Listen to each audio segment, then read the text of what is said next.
Hello दोस्तों, आज हम GS4 यूपीएससी मेंस के सिलेबस को डिस्कस करेंगे।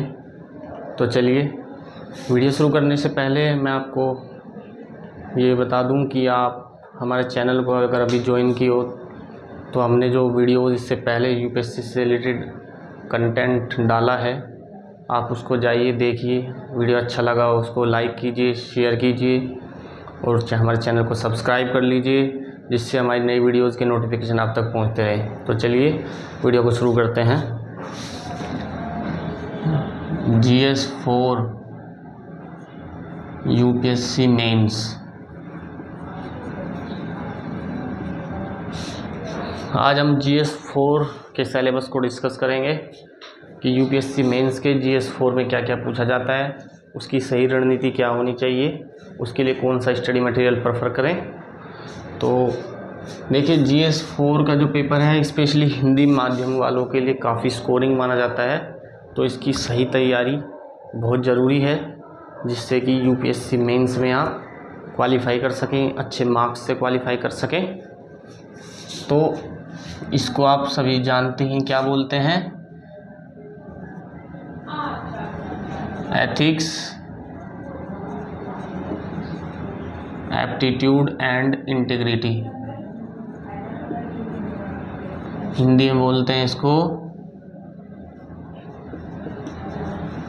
नैतिकता, योग्यता व सत्यनिष्ठा।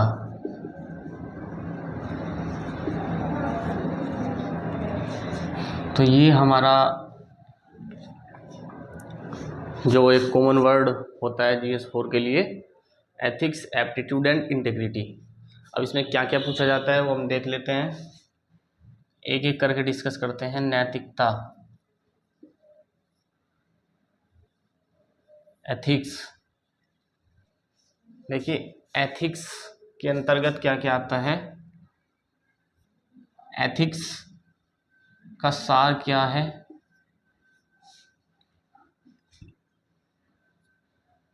एथिक्स के अगर देखें तो निर्धारक तत्व क्या हैं, इसको डिफाइन करने वाले कारक कौन कौन से हैं, किन से ये डिफाइन होती है।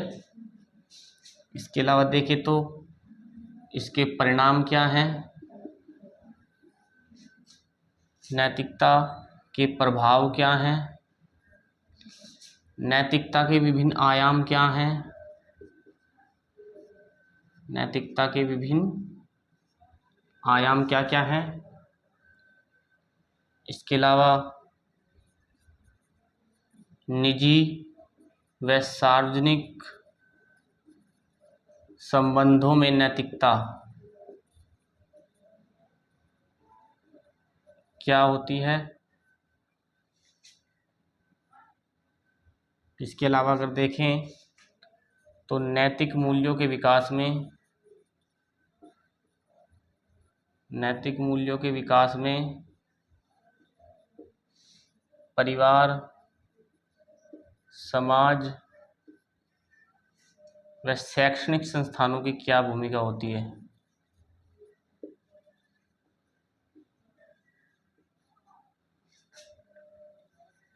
अर्थात एक व्यक्ति अपने नैतिक मूल्यों का विकास अपने परिवार में रह के कैसे करता है, इस समाज से वो क्या मानवीय मूल्य, नैतिक मूल्यों को सीखता है, और इसके अलावा अपने स्कूल कॉलेजों में वो कैसे नैतिक मूल्यों को सीखता है, जो कि एक सिविल सेवा के अंदर होने बहुत ज़रूरी है। जैसे कि आपके अंदर करुणा का भाव होना चाहिए, समर्पण का भाव होना चाहिए, जनता की सेवा का भाव आपके अंदर होना चाहिए। इसके अलावा आपका जो दृष्टिकोण है, अप्रोच है, वो बेहतर होना चाहिए। इसके अलावा आप भ्रष्टाचार से, करप्शन से कैसे लड़ेंगे, वो स्किल आपके अंदर डेवलप होनी चाहिए। तो उसी के संदर्भ में ये पेपर 4 कराया जाता है। आपकी लॉजिकल रीजनिंग, आपका एप्टीट्यूड, आपकी इंटीग्रिटी, आपकी ईमानदारी, ऑनेस्टी को चेक करने के लिए। तो नैतिकता के ये आयाम होते हैं। इसके अलावा इसमें होता है कि जो हमारे पास दार्शनिक हैं, विचारक हैं,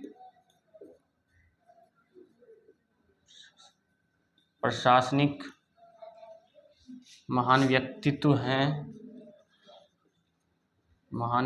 हैं उनके नैतिक जीवन से आप क्या सबक ले सकते हैं।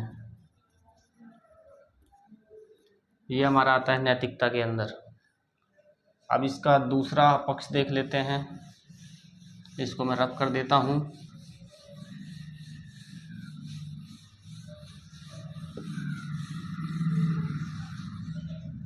एक आता है इसमें योग्यता।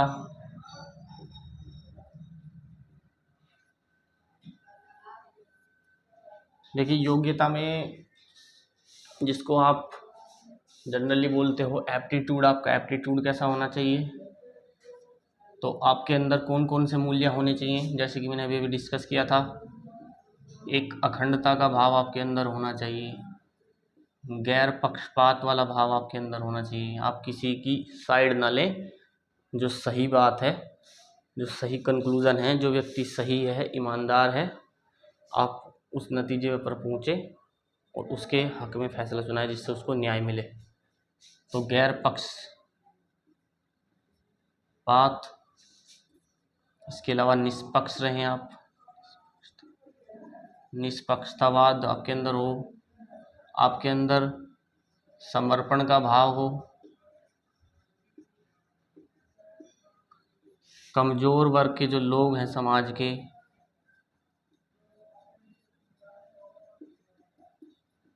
उनके प्रति आपकी सहानुभूति हो, आपके अंदर सहिष्णुता हो, टॉलरेंस पावर हो, इसके अलावा आपके अंदर करुणा या दया का भाव। ये स्किल आपके अंदर होनी चाहिए अगर आप एक सिविल सेवक बनना चाहते हैं। तो वही आपका टेस्ट किया जाता है। इसके अलावा अब इसका दूसरा पक्ष देख लेते हैं। इसका दूसरा पक्ष इमोशनल इंटेलिजेंस भी आपके अंदर होनी चाहिए। भावनात्मक बुद्धिमत्ता,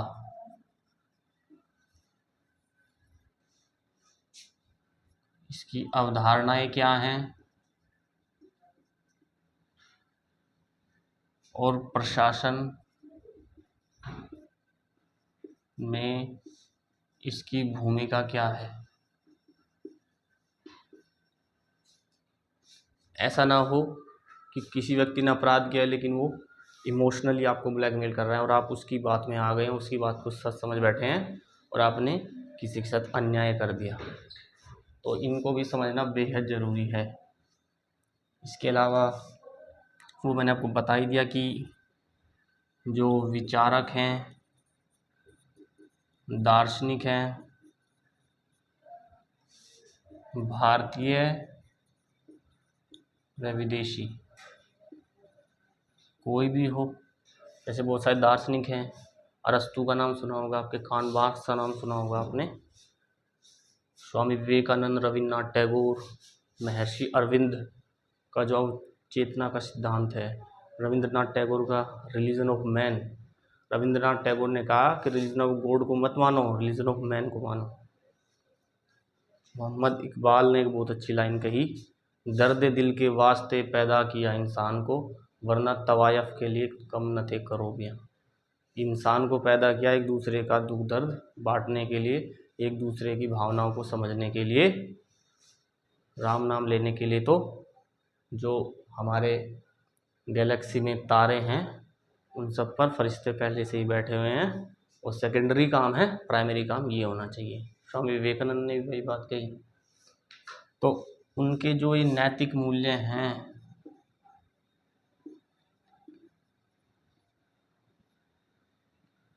उनसे सीखें, आप सीखें और जीवन में अपनाएं।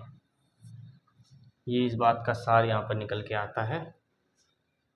अब इसका दूसरा पक्ष हम एक और देख लेते हैं, और क्या क्या पूछा जा सकता है।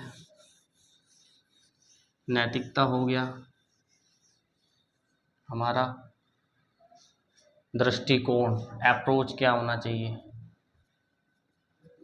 दृष्टिकोण, जिसको आप रवैया भी बोल देते हैं सामान्य भाषा में, तो आपका दृष्टिकोण क्या होना चाहिए?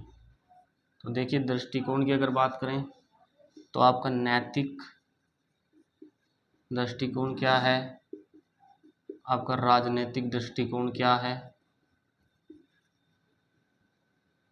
क्योंकि डायरेक्टली इनडायरेक्टली आप पॉलिटिक्स का भी पार्ट हैं ही, आप ब्यूरोक्रेसी में हैं, तो ब्यूरोक्रेसी के लोग जो राजनीति के लोग हैं, सरकार के मंत्री हैं, उनसे कनेक्शन होता ही है, तो उन सबको आप कैसे हैंडल करेंगे, तो आपका अप्रोच क्या रहना चाहिए, आपके विचार और व्यवहार पर दृष्टिकोण का क्या प्रभाव पड़ता है, दृष्टिकोण का प्रभाव क्या पड़ेगा। इसके अलावा आप विचार और व्यवहार का दृष्टिकोण से लिंक क्या है, दृष्टिकोण से संबंध क्या है, आपके विचारों का, आपके व्यवहार का दृष्टिकोण से क्या लिंक है, आपके विचार, आपका व्यवहार, उसका दृष्टिकोण पर क्या प्रभाव पड़ता है, आपका नैतिक दृष्टिकोण क्या है, आपका राजनीतिक दृष्टिकोण क्या है, और सामाजिक प्रभाव क्या होने वाले हैं इनसे, आपके दृष्टिकोण से सामाजिक प्रभाव क्या होने वाले हैं, वो यहाँ पर देखते हैं, आपके अप्रोच में वो दिखाई देगा। इसके अलावा अगर हम बात करें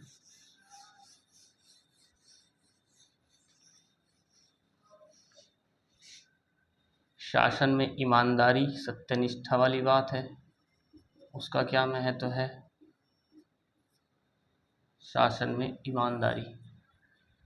देखिए, ईमानदारी के लिए क्या है, सार्वजनिक सेवा,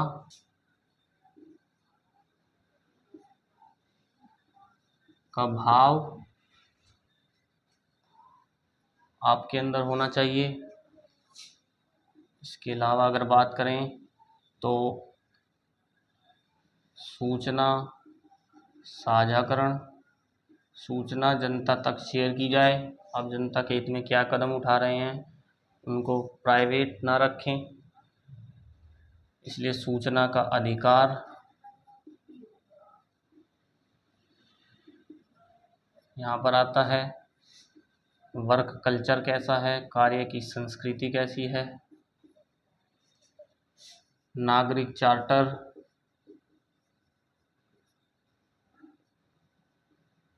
नागरिक चार्टर, सार्वजनिक धन का उपयोग आप कैसे करते हैं, सार्वजनिक धन का उपयोग आप कैसे करते हैं, और भ्रष्टाचार से आप कैसे टैकल करते हैं, कि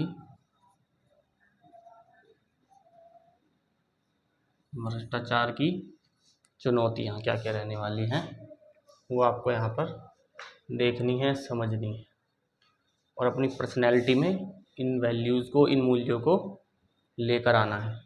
अगर आप एक बेहतर सिविल सेवक बनना चाहते हैं, इसमें एक और पॉइंट आता है सिविल सेवा मूल्य। वैसे तो ये सारी सिविल सेवा मूल्य है, लेकिन सिविल सेवा में इसको या ऐसे कहें आप, प्रशासन में लोक और सिविल सेवा मूल्य, तो शायद बेहतर तरीके से समझ पाओगे आप। बेसिकली एडमिनिस्ट्रेशन में आप क्या क्या मूल्य रखने चाहिए आपको, वो यहाँ पर देखने हैं। इसमें आप देखें तो शासन को सुदृढ़ करने वाले नैतिक मूल्य,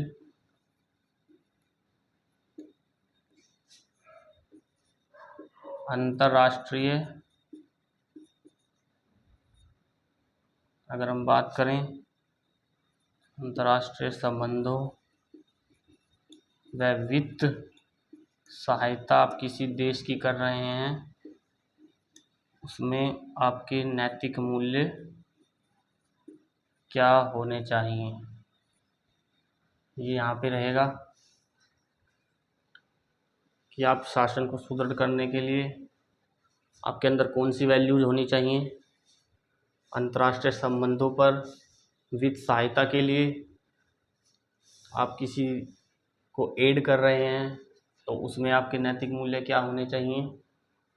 इसके अलावा अगर हम बात करें तो जो आपके कानून हैं या कुछ रेगुलेशंस एक्ट हैं, विनियम हैं और आपका स्वयं विवेक है, उनका नैतिक मूल्यों में क्या महत्व है। नैतिक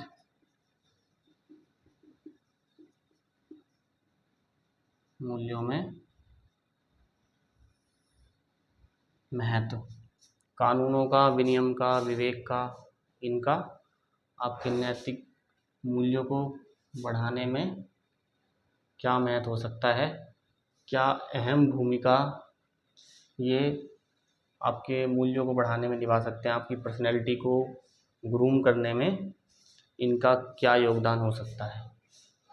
तो ये हमारा GS4 का सिलेबस, जिसमें हमने आज डिस्कस किया कि इसमें क्या क्या पूछा जाएगा, नैतिकता क्या है, योग्यता क्या है, सत्यनिष्ठा क्या है, एथिक्स, एप्टीट्यूड और इंटीग्रिटी, इसके सब टॉपिक्स में हमने डिवाइड किया कि कहाँ से क्या क्या पूछा जाता है। अब अगर हम बात करें कि आपके इस सिलेबस को तैयार कैसे करें, तो इसके लिए सबसे बेस्ट है, क्योंकि इसमें केस स्टडीज़ भी आती है, मैं आपको बता दूं, ये सबसे तो क्वेश्चन आता है यहाँ पे जनरली जो आपके आएंगे केस स्टडीज़ आती है। आपको एक केस स्टडी दे देंगे कि जैसे फॉर एग्जांपल आप अपनी बहन की शादी के लिए जा रहे हैं, आप जिस बस से जा रहे हैं अचानक उस बस में आग लग जाती है और एक औरत जो प्रेग्नेंट है, उसके पेट में बच्चा है, सभी लोग निकल जाते हैं बस से, लेकिन उसको बाहर निकलने में प्रॉब्लम है, समस्या है, दिक्कत हो रही है, तो आप उस स्थिति में क्या करेंगे। आपकी बहन की शादी मिस हो जाएगी या फिर आप उसको हॉस्पिटल ले जाएंगे क्योंकि वो अकेली है, तो इस स्थिति में आपका नैतिक धर्म क्या है। तो इस तरह की केस स्टडीज़ इसमें आती हैं आपके एप्टीट्यूड को चेक करने के लिए। तो इसके लिए आप किसी भी अच्छी कोचिंग का स्टडी मटेरियल यूज़ कर सकते हैं, वो आप अपने विवेक से डिसीजन लीजिए। इसमें मेरा सजेशन ओनली इतना रहेगा, आप 2-3 अच्छे कोचिंग के स्टडी मटेरियल को थोड़ा पढ़िए, गो थ्रू होइए उनसे, जिसमें आपको कंफर्टेबल लगे, जो आपको बेहतर तरीके से समझ में आए, उसी का आप प्रयोग कीजिए, उसी से तैयारी कीजिए। इसके लिए कोई स्पेसिफाइड बुक, एक लेक्सिकन की बुक आती है लेकिन वो काफ़ी मोटी बुक है, आपके पास समय है तो आप उसको पढ़ सकते हैं अपनी अंडरस्टैंडिंग बनाने के लिए। अगर आपको बुक ही चाहिए तो लेक्सिकन की बुक आती है एक, ये आप देख सकते हैं। तो ये था हमारा GS4 का आज का सिलेबस, उसकी रणनीति क्या होनी चाहिए। तो चलिए मिलते हैं एक नए टॉपिक के साथ, एक नई वीडियो के साथ। जाने से पहले मैं फिर से आपसे आग्रह करता हूँ, हमारे चैनल को सब्सक्राइब कर लीजिए, वीडियो अच्छी लगी उसे लाइक कीजिए और अपने दोस्तों को शेयर कीजिए। चलिए मिलते हैं फिर, तब तक के लिए नमस्कार, जय हिंद।